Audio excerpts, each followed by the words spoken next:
Say hello to the UK's first and favourite sticky chai. Our Great Taste Award-winning recipe is made up of 8 freshly ground spices along with our high-quality black tea and wildflower honey. And today we're going to show you its versatility with 4 decadent recipes. First up, a sticky chai hot tea. To make a hot tea, add 2 heaped teaspoons of sticky chai to your cup or jug of milk. Heat your milk of choice on the stove or in the microwave until nice and hot, then use your loose leaf tea infuser to strain your tea into your favourite mug. Feel free to add cinnamon or nutmeg on top if you'd like to. It's delicious. Next, a sticky chai latte. To make a sticky chai latte, add 2 heaped teaspoons of sticky chai to your cup or mug of milk. Heat your milk of choice on the stove or in the microwave until it's nice and hot. Use your loose leaf tea strainer to strain your tea into your favourite mug and your handheld milk foamer to foam your milk until it's lovely and thick. Sprinkle with nutmeg, cinnamon or chocolate. We love an iced sticky chai latte. To make one, add 2 perfect teaspoons of sticky chai to your brudini along with 300 millilitres of boiling water. Allow this to steep for 4 minutes. Once the sticky chai is fully brewed, allow it to cool. Add your cooled sticky chai to a glass with ice, then fill the glass to the top with cold milk of your choice.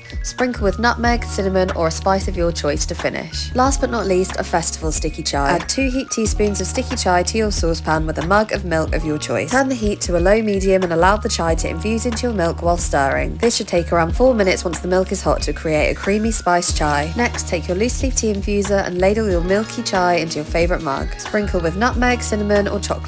Spreading happiness, reimagining tea.